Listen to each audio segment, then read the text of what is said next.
New tonight, a study is shining a light on just how hard it is for Colorado educators to afford to live where they teach. The study was done by the Keystone Policy Center. Researchers surveyed 3,200 teachers in 10 school districts across Colorado. In some districts, more than half of educators spent 40% of their income on housing. 58% of teachers surveyed said they would be interested in district-provided affordable housing. Denver 7's Daniel Kreuter sat down with the researchers and asked about that. It was an interesting question to ask teachers. How would they feel if their employer was also their landlord? How did people feel? Yeah, so this was a huge surprise for me. I expected that most people would say, well, I'm not so comfortable with this. And in fact, we found that 70% of those surveyed said they were fine with it. And I think that speaks to what a challenge it is. So school districts as landlords, it might be necessary. Denver 7's Daniel Kreuter headed out to Byers, where their solution has been helping hundreds of teachers over the years, and found out how this type of workforce housing doesn't just help retain quality educators, it builds communities.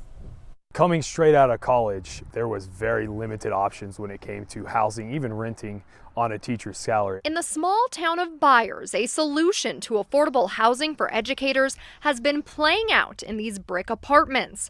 After a district consolidation in the 60s, the Byers School District had a bold idea about how to use the funds. We have 10 apartments, ranging from 1-bedroom apartments up to 1 3-bedroom apartment. How many teachers or staff over all those years have you guys been able to help? I have no idea. It'd be hundreds. High school social studies teacher Nathan Phipps lives in the Byers affordable workforce housing with his growing family and dog. Rent for a 1-bedroom can be as low as $200.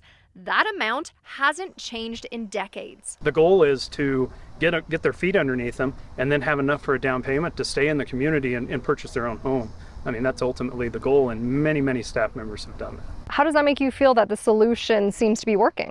Outstanding. It's an investment into the future of Byers and lets teachers like Phipps be a part of their students' community. It makes a huge difference. You see what our students are going through, who they are. I mean, the amount of times that kids ride through here on a dirt bike or on a bicycle and say, "Hi, Mr. Phipps, how's it going?" How does the district make money off of it? Yeah, it's not a money-making adventure for us. It's about retaining teachers. He says the properties are already paid for. The rents cover utility bills. Terrell says for other districts who have the resources to consider something similar. I don't think you pass up the opportunity, and if you wait till tomorrow, you're kicking the can down the road, and the need is now. In Byers, I'm Danielle Kreuter, Denver 7.